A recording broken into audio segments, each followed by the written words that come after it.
Hello সবাইকে, আমি মৌমিতা। আমার চ্যানেল মৌমিতা 9 অফিসিয়ালের আরও একটা নতুন গল্পে সকলকে স্বাগত জানাই। আজকের ভিডিওটা শুরু করলাম ওদের পড়ানোর মাঝখান থেকে। সকাল থেকে ভিডিওটা স্টার্ট করা হয়নি, তো তারপর হঠাৎ বাইরে এসেছি। হঠাৎ নয়, দেখছি দিদা আসছে।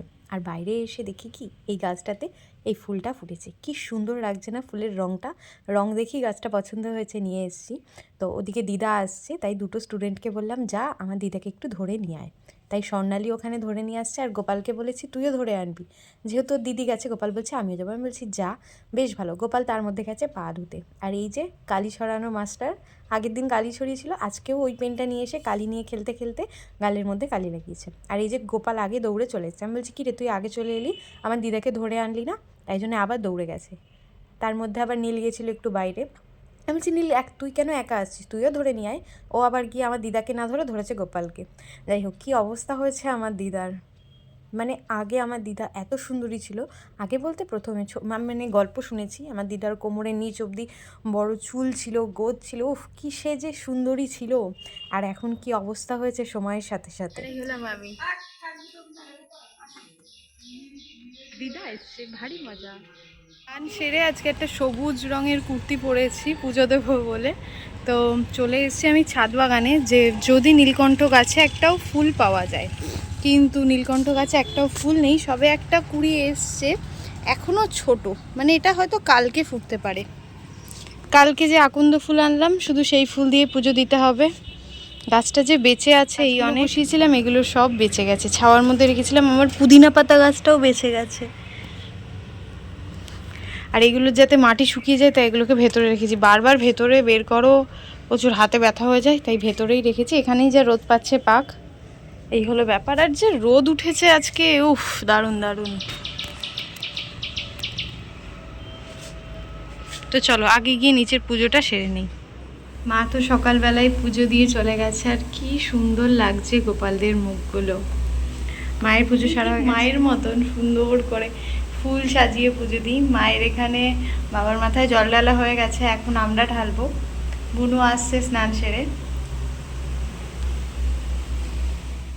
বাড়ির বাগান থেকে তুলে নিয়েছিলাম কয়েক রকম ফুল, যেমন একটা সাদা জবা ফুটেছিল, দুটো কলকে ফুল, নীলকণ্ঠ ফুল তো একদমই পাইনি, কয়েকটা বড় টগর, ছোট টগর তুলেছিলাম একটু বেশি করে, আর কয়েকটা কাঞ্চন ফুল পেয়েছিলাম। আর তার সাথে তুলে নিয়েছিলাম এখানে বেলপাতা। আগের দিন ফ্রেন্ডের বাড়ি থেকে ওই 12-14টা মতন আকন্দ ফুল পেয়েছিলাম, তো সেটা দিয়ে মালা করলে আর সেটা বাবার গলায় পরানো যাবে না, একদমই ছোট হয়ে যাবে।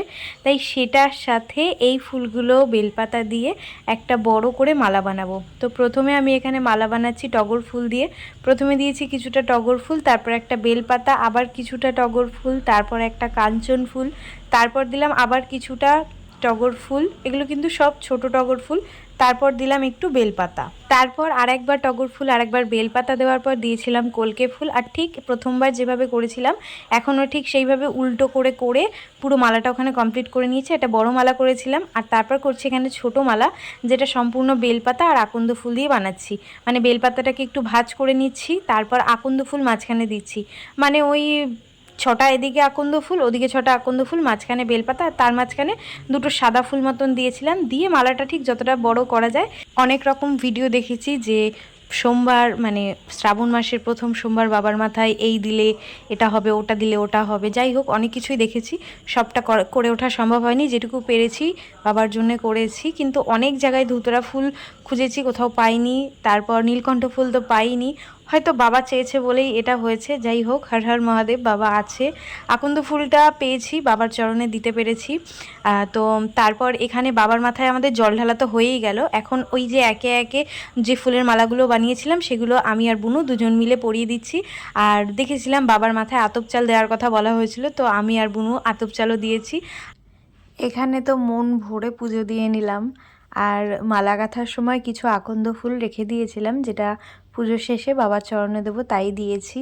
জবা ফুলটাও দিয়ে নিলাম, সাথে আরও কিছু কাঞ্চন ফুল, কলকে ফুল ছিল, সেগুলোও পাশ থেকে দিয়ে সুন্দর করে সাজিয়ে নিলাম।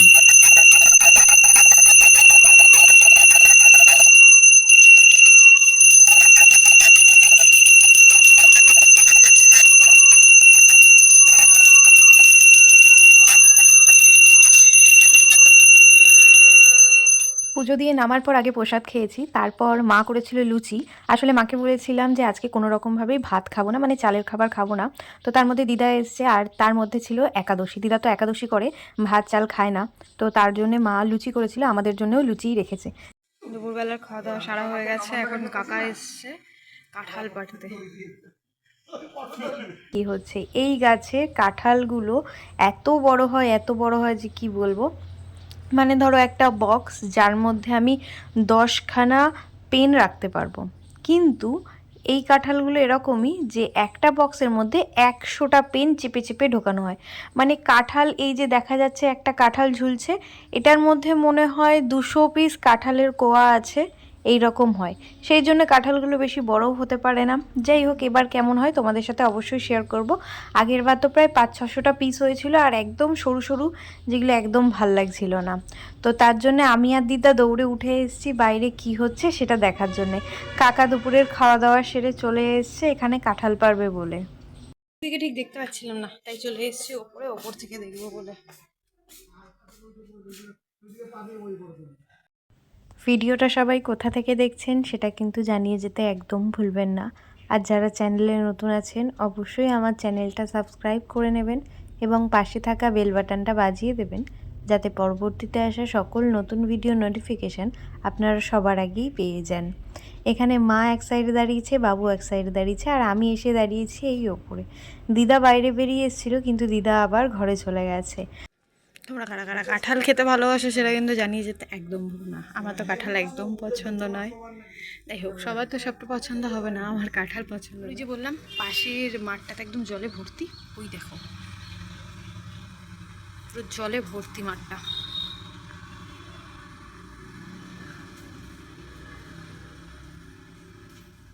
এটা হলো আমাদের বাড়ির ডান সাইড। এখান থেকে মশা যা উৎপন্ন হয় সব ডাইরেক্ট আমাদের বাড়িতে। আর বা সাইডের জঙ্গলটা তো আগের ভিডিওতে তোমাদের সাথে শেয়ার করলাম, সেখান থেকেও যত মশা উৎপন্ন হয় সব ভালোবেসে আমাদের বাড়িতে চলে আসে আমাদের উৎপাত করার জন্যে। যাই হোক, এই গাছটাতে কখনোই কাঁঠাল রাখা হয় না খুব একটা বেশি। অনেক অনেক এঁচড় পেরে নেওয়া হয়, প্রত্যেকের বাড়িতে দেওয়া হয়। হ্যাঁ, রাখা হয় কাঁঠাল ওই 2টো কি 3টে, তার মধ্যে হয়তো একটা খারাপ হয়, কখনো কখনো 2টো খারাপ হয়, কখনো কখনো হয়তো একটা পাওয়া যায়। এবছর এই গাছে 3খানা কাঁঠাল রাখা হয়েছে, 3খানা না 4খানা, কারণ বোন যখন এসেছিল বোনকে একটা কাঁঠাল দিয়ে দেওয়া হয়ে গেছে, মা বাড়ি নিয়ে গেছে। এখান থেকে 3টে কাঁঠাল পাড়া হচ্ছে, একটা আমাদের বাড়িতে মানে বাড়ির জন্যে, একটা জেঠু বাড়িতে পাঠা হবে, আর একটা ঠাকুমাদের বাড়িতে পাঠানো হবে।